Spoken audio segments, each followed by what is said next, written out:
De la belle visite en studio. Il s'appelle Joseph-Antoine Etchegaray. Je ne sais pas si j'ai bien prononcé votre nom de famille, Joseph-Antoine. Oui, c'est assez proche. OK. C'est assez proche. Ça veut dire que... Il y a la place à l'amélioration. Il faut le dire comment? Etchegaray. Etchegaray, en roulant le R. Exact. Alors, Joseph-Antoine Etchegaray, vous êtes père aidant à la Société québécoise de la schizophrénie. Vous vivez aussi avec la schizophrénie. On a décidé de vous inviter pour parler, entre autres, de cette maladie, puisque c'en est une, et aussi des journées de la schizophrénie, de la Société québécoise de la schizophrénie. Alors, on a pas mal de choses à discuter ensemble. Oui. Merci d'être là, Joseph-Antoine. D'abord, c'est quoi la schizophrénie? Parce qu'il y a toutes sortes d'idées préconçues, de préjugés. Oui. Oui, c'est vrai, il y en a beaucoup, mais il faut savoir au début que c'est un trouble qui implique une psychose. Donc, qu'est-ce qu'une psychose? C'est quand la personne elle perd contact avec la réalité. OK. Puis ça peut être lié à cause des idées délirantes, de l'hallucination ou discours désorganisés. Et quels sont les symptômes? Pour les symptômes, il faut les diviser en deux catégories. Il y a les symptômes positifs et négatifs. Quand on parle de symptômes positifs, on veut dire que c'est un élément qui s'ajoute à l'expérience habituelle de la personne. Par exemple, il y a les idées délirantes où la personne a une conviction qui n'est pas partagée par le monde. C'est des idées de grandeur, par exemple. Il y a des hallucinations. Ça peut toucher tous les sens. Donc, la vue, l'odorat, le toucher, l'ouïe et même le goûter pour certaines personnes. Ah oui. Et finalement, il y a la désorganisation de la pensée et du comportement. Là, ça, c'est le côté des symptômes positifs. Quand on parle des symptômes négatifs, c'est des éléments qui se soustraient à la fonction mentale habituelle de la personne. Donc là, on parle de l'avolition. Ça, c'est une difficulté à initier une action. On parle de diminution de l'expression émotionnelle. Tu vois, ça se soustrait. Mm-hmm. Et on parle aussi de la perte de plaisir à socialiser. Bon, alors, quand vous parlez de positif et de négatif, il n'y a rien de positif là-dedans, au fond. Non, là. pas du tout. Comme je l'ai mentionné, c'est des choses... Ça s'ajoute à ou l'expérience. ça se retire. Exact. OK. Et vous, comment ça s'est manifesté chez vous, Joseph-Antoine, la maladie? Ben moi, ça a commencé mes premiers symptômes vers l'âge de 24 ans. Parce qu'il faut savoir que la maladie se développe à la fin de l'adolescence ou au début de l'âge adulte. Mm-hmm. Donc moi, à mes 24 ans... j'ai commencé à avoir des idées perturbantes. J'ai commencé à croire que mes parents complotaient avec mes amis à l'école qui parlaient dans mon dos. Est-ce qu'il y a quelque chose qui avait déclenché ça? Pas à ce moment-là. Il n'y avait aucun déclencheur. Donc, à ce moment-là, j'ai tout de suite... Ma famille et moi, on ne savait pas comment gérer ça. Fait qu'on l'a laissé passer, ça s'est dissipé, puis on a continué notre vie. Mm-hmm. C'est plus tard, vers la fin de l'âge adulte, à 28 ans, que j'étais à l'université et là, j'ai eu une grosse psychose. Donc, pendant 4 ans, il n'y a rien qui s'est passé. Entre 24 et 28 ans. À 28 ans, vous avez fait une psychose. Exact. Fait que là, j'étais à l'université, puis j'entendais des voix. Je chantais une mauvaise odeur dans la classe que seulement moi je sentais. Ouais. Puis moi, dans le pic de ma psychose, on dirait que je suis tellement stimulé par les hallucinations que je perds connaissance. Fait qu'on a appelé les ambulances, ils m'ont emmené à l'hôpital, puis on m'a fait passer des tests physiques, mais on m'a rapidement envoyé à la maison. Quand je me suis réveillé, j'étais comme neuf. Ah, on disait que vous n'aviez rien de spécial ou de particulier. On n'avait rien trouvé. On n'avait rien trouvé à ce moment-là. Mais on n'avait pas soupçonné la schizophrénie. Pas à ce moment-là. Ah, bon. C'est seulement à l'âge de 32 ans, quand j'ai une autre psychose, et que là, c'était un peu plus grave. J'étais à l'hôpital et mes parents m'ont emmené à l'hôpital parce que j'avais des symptômes positifs assez graves à ce moment-là et j'étais éveillé. Comme lesquels? J'avais des balancements, des hallucinations, des images d'insectes. Quelle horreur! C'était une horreur. C'était assez déstabilisant. Puis je dois vous dire qu'une personne qui est en psychose, elle se sent très vulnérable. Tu sais, à ce moment-là, tu te dis comment je peux faire confiance à ma réalité, en mes sens, comment je peux faire confiance à quelqu'un d'autre. Donc, c'est très difficile de sortir de là. Tu es complètement déstabilisé, tu ne comprends pas ce qui arrive. Non, exactement. Puis là, on m'a fait une évaluation et on m'a dit que je vivais avec la schizophrénie. Mais ça a été long quand même, hein? 24, 28 et 32. Ouais, puis il y avait toujours des périodes de 4 ans entre chaque événement. Ouais. Là, on vous a diagnostiqué cette maladie-là. Quand on me l'a diagnostiqué, comme toute personne, ça m'a vraiment atteint. Je me suis dit, OK, qu'est-ce que je vais faire avec ça? Est-ce que je vais pouvoir reprendre une vie normale? Mm-hmm. Puis, vous étudiez en quoi à ce moment-là? À ce moment-là, je voulais devenir enseignant. Fait que là, je suis père aidant et je suis très content de mon parcours. Oui. Mais lors de la révélation de mon diagnostic, Ça a changé votre vie, là, Ça a changé ma vie, oui. Mais heureusement pour moi, j'ai pu rebondir assez rapidement et quand le psychiatre m'a demandé est-ce que tu es prêt à passer à l'action, à trouver des solutions, j'ai tout de suite embarqué dans le bateau. Puis je me suis rétabli assez rapidement par la suite. Puis maintenant, je vais bien. Alors, vous vous êtes rétabli grâce à la médication? Mais c'est un ensemble de choses. Il faut avoir aussi une bonne hygiène de vie. Donc, dormir tôt parce que le sommeil, c'est important. Éviter la consommation de drogue ou d'autres choses. Il faut... L'alcool aussi. Puis s'entourer de bonnes personnes. J'ai remarqué avec mon travail que les gens que je rencontre sur les unités, ceux qui ont un cercle familial, qui ont un cercle d'amis, s'en sortent mieux. Oui, des gens qui peuvent faire confiance, des gens desquels on se sent aimé, apprécié. Oui, exactement. Ouais. Et la médication, tout ça, ça fait un bon coussin de sécurité. Est-ce que c'est indiscret de vous demander votre âge aujourd'hui? Aujourd'hui, j'ai 40 ans. Ah oui, vous avez l'air encore plus jeune, mais 40 ans, c'est très jeune quand même. Oui. Alors, ça fait 24, 28, 32, ça fait 8 ans là, que vous savez que vous êtes schizophrène. Vous êtes une personne qui vivait avec la schizophrénie. C'est ça. Et depuis l'âge de 33 ans, parce que j'ai eu une autre psychose par après. OK. Donc, ça fait 7 ans que je suis stable et que j'ai plus d'hallucinations. Je suis un des chanceux qui en ont plus et qui maintenant travaille comme père aidant. Est-ce qu'on guérit de la schizophrénie? Non, on ne guérit pas de la schizophrénie. On apprend à vivre avec. Comme je l'ai dit tantôt, avec un bon suivi, la médication, c'est possible de se réaliser même si on vit avec la maladie. Et est-ce que, j'imagine que vous êtes attentif à ce que vous ressentez, à ce que vous pensez, parce qu'il y a peut-être des signes avant-coureurs, avant la psychose? Oui, c'est ça, exactement. On installe un genre de filet de sécurité. Moi, dans mon cas, c'est quand je suis trop fatigué à cause que j'ai pas trop dormi ou quand il y a des choses qui me stressent, ça peut être un déclencheur. C'est toutes des choses que je porte attention et à ce moment-là, j'essaie de me ressourcer, peut-être d'être moins social, de juste faire de la méditation, du tai chi, des choses pour me recentrer. Donc, vous arrivez à avoir le contrôle sur votre maladie. En quelque sorte, oui. Oui, en quelque sorte. Oui, parce que ça peut arriver aussi, même si vous avez fait tous les efforts? Je mets les chances de mon côté, ça c'est sûr. Oui. Puis ça fait 7 ans, donc je suis bien parti. C'est encourageant. Oui. Et comment vous avez appris que la Société québécoise de la schizophrénie existait? D'abord, c'est quoi cette société? Oui, la Société québécoise de schizophrénie, ou la SQS pour les intimes, c'est un organisme à but non lucratif qui fête cette année ses 35 ans. Ah oui? Oui. Donc, c'est parti de l'idée de deux travailleuses sociales qui, grâce à l'aide de familles qui vivaient avec un enfant avec la schizophrénie, ont décidé de monter ça en 1988. Donc, moi, j'ai découvert la schizophrénie à la fin de ma dernière psychose. Donc vous avez découvert la Société québécoise de la schizophrénie? Ouais, OK. À la fin de la dernière psychose, donc à 33 ans, ça fait 7 ans. Puis c'était en cherchant sur Internet, tapant schizophrénie, maladie mentale, activité. Puis j'ai commencé à suivre les activités et qu'est-ce que la Société québécoise de schizophrénie offrait. C'est comme ça que je les ai découverts. Ah bon. La Société québécoise de la schizophrénie a une adresse? Oui, tout à fait. On a une adresse web qui c'est la www.schizophrénie.qc.ca. Puis vous êtes où? Est-ce que ça existe physiquement? Oui, tout à fait. Nos bureaux sont situés à l'Institut universitaire de santé mentale de Montréal. C'est dans Hochelaga. Puis, on est dans l'hôpital, en fin de compte, l'ancienne Hippolyte Lafontaine. OK. Est-ce que vous êtes père aidant. Depuis combien de temps vous êtes père aidant à la Société québécoise de la schizophrénie? Le 28 février, je fais 1 an à la Société. OK, ça va faire 1 an. Ça fait 1 an le 28 février. Et comment on devient père aidant? Bien, père aidant, tout d'abord, il faut, c'est sûr, avoir quelques années où on a trouvé une certaine stabilité, un rétablissement. Ensuite, il y a 2 manières de faire la formation. Il y en a une qui se donne à l'UDM. L'Université de Montréal. Exactement.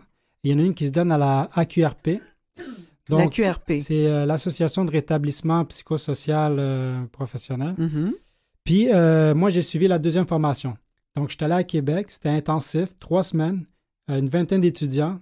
On dort là, on mange là, on vit ensemble. Puis, c'était une belle expérience. Puis là, on revient à Montréal et... Vous avez votre diplôme de père aidant. Exact. Père, P-A-I-R, hein? Oui. Aidant. Oui. Et quel est votre rôle exactement? Oui, bien, le rôle d'un père aidant, c'est de partager son histoire de rétablissement afin de donner de l'espoir, de l'information et du soutien auprès de personnes qui vivent avec soit une psychose apparentée ou une schizophrénie. Donc, en d'autres mots, moi, mon expérience, mon vécu, va servir de modèle à des personnes qui sont soit au fond de la maladie, soit qui sont encore en hôpital ou qui ne voient pas la lumière au bout du tunnel. Donc, moi, je leur dis que c'est possible de se rétablir. C'est possible avec une bonne hygiène de vie, des médicaments et bien sûr un suivi psychiatrique, de s'en remettre et d'avoir des objectifs, d'être un citoyen à part entière, en fin de compte. Est-ce que la maladie, chaque personne atteinte de la schizophrénie vit la maladie de la même manière? Est-ce qu'il y a espoir pour tout le monde de s'en sortir ou d'atteindre une sorte de rétablissement, là, comme vous l'avez dit? Moi, je pense que c'est possible, oui. Moi, dans mon équipe, on est 5 pères aidants. Donc, on est 5 personnes qui sont rétablies et qui sont maintenant pères aidants et qui apportent de l'espoir aux personnes qui sont en psychose ou qui sont en problème psychiatrique. Donc, je pense que c'est possible. Et quand vous dites que vous apportez de l'espoir, c'est toujours par rapport à des conférences que vous donnez? À part les conférences, est-ce que vous avez des, je sais pas, vous faites des activités avec des personnes qui vivent avec la schizophrénie? C'est ça. Bien, comme dans le mandat de la mission, en fin de compte, de la société, c'est d'essayer d'améliorer la qualité de vie des personnes vivant avec la schizophrénie et une psychose apparentée. Ça se fait à travers des activités pour les sortir de l'isolement. On a des activités d'écriture, on a des activités culinaires, on a de la danse, du tai chi. Donc, c'est toutes des activités pour les faire bouger ou les faire réfléchir, les sortir de l'isolement. On a aussi des conférences, comme vous l'avez dit, et des formations et aussi des témoignages de notre vécu. OK. Et vous, qu'est-ce que vous faites comme activité? Est-ce que vous cuisinez? C'est plutôt mon collègue Andolph qui s'occupe de la cuisine. Okay. Par contre, moi, je m'occupe de la danse et du tai chi. Oui? Vous vous occupez de la danse, c'est-à-dire que vous en donnez des cours de danse ou vous ne faites que... Bien, vous ne faites, c'est déjà beaucoup, là, mais vous dansez avec... Bien, je fais un cours d'initiation aux danses latines. Ah oui. Donc, à travers une session de 4 semaines, ils peuvent découvrir des styles de danse latine. Et aussi, je fais une initiation au tai chi, donc ils apprennent un peu la philosophie, les mouvements à travers la petite routine que je leur montre. Alors, vous vouliez devenir prof, vous l'êtes? Oui. En quelque sorte. C'était quoi la matière qui vous intéressait de prime abord? À l'époque, je voulais devenir professeur en français langue seconde. Ah oui, bien ça viendra peut-être un jour. Peut-être. Oui, qui sait. Et puis, les cours que vous donnez, est-ce que vous avez une formation pour enseigner le tai chi, entre autres? Le tai chi, entre autres, j'ai été, ça s'est fait, moi-même, j'ai été étudiant. J'ai appris la forme des 108 mouvements, qui est la version longue, et la version courte, qui est celle des 24 mouvements. Mes professeurs m'ont donné l'autorisation d'enseigner. Donc, par la suite, en venant à la SQL, j'ai poursuivi mon rôle d'enseignant. Et ça a été la même chose aussi pour votre formation, vos cours en danse? Oui, exactement, en danse latine. Danse latine? Oui, c'est ça. J'ai performé, j'ai dansé, j'ai pris des cours et là, je suis dans un niveau assez avancé pour transmettre de l'information. Et est-ce que votre rôle de père aidant, c'est un emploi à temps plein? Exactement. Ah oui? Oui. Moi, je travaille 4 jours sur 7. J'ai des collègues qui travaillent 4 jours et demi, 5 jours sur 7. Mm-hmm. C'est très flexible et on est très conciliant parce que les gens connaissent notre maladie. On est dans un organisme qui connaît la maladie. Donc, je pense que je suis dans un bon endroit. Est-ce que votre famille est impliquée dans votre vie? Parce que vous disiez que la Société québécoise de la schizophrénie était là d'abord et avant tout pour aider les parents d'enfants schizophrènes. Bien, au tout départ, c'était ça la mission. OK, ça s'est transformé avec le temps. Ça s'est transformé. Maintenant, on aide les gens qui vivent avec la maladie. Oui, mais est-ce que les familles sont impliquées encore? Oui, à notre société, on a 2 pères aidants de famille. Donc, eux autres, ils jouent le rôle d'aider les familles qui ont un enfant ou un membre de leur famille qui vivent avec la schizophrénie. OK. Alors, un père peut être un père. C'est ça. Exactement. Et donc, les journées de la schizophrénie, ça s'en vient très, très bientôt. À partir du 16 mars jusqu'au 23 mars, qu'est-ce que vous proposez au cours de ces journées-là? À vrai dire, c'est un événement qui se fait en France. Et vous pouvez avoir accès de manière virtuelle en allant sur le www.schizinfo.com.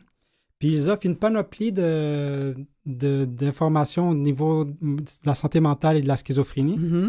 Nous, la SQS, on va collaborer à les journées en parlant de 3 conférences virtuelles.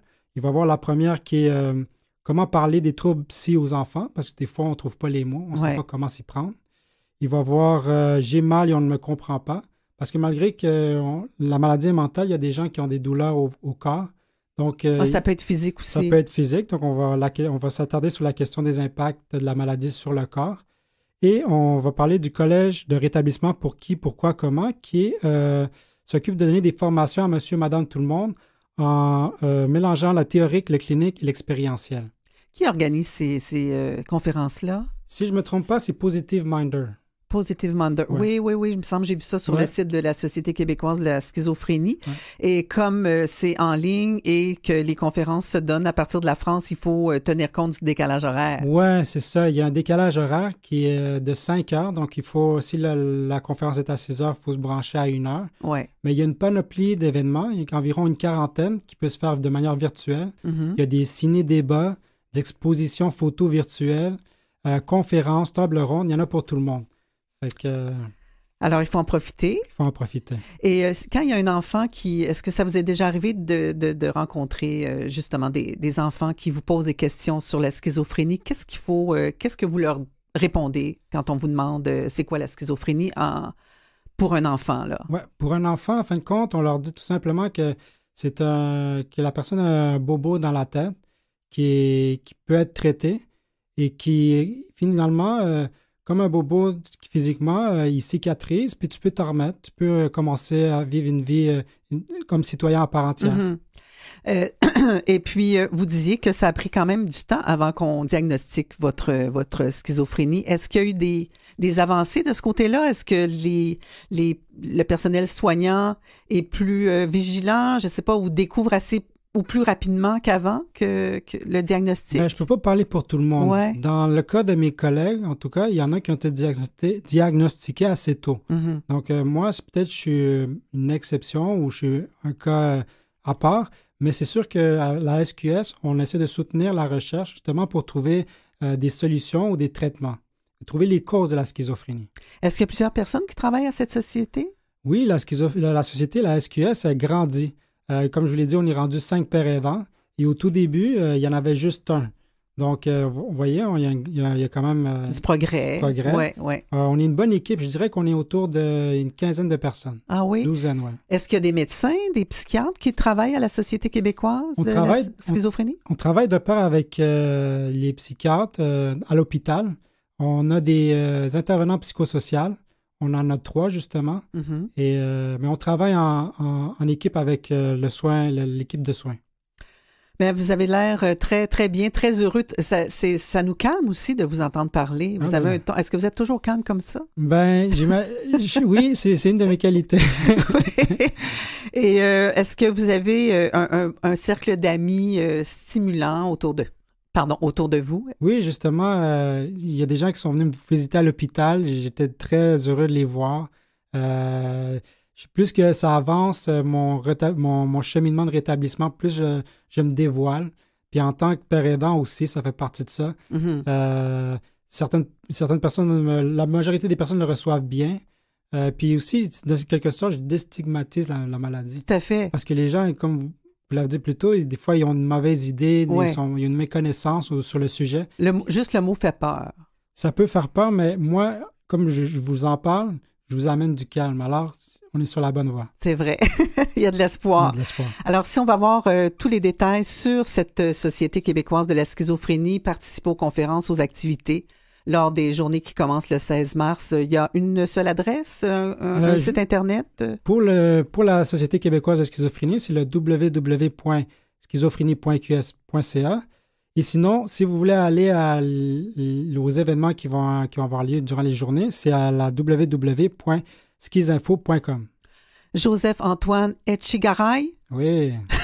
Père aidant à la Société québécoise de la schizophrénie. Ça a été un plaisir de vous accueillir en studio.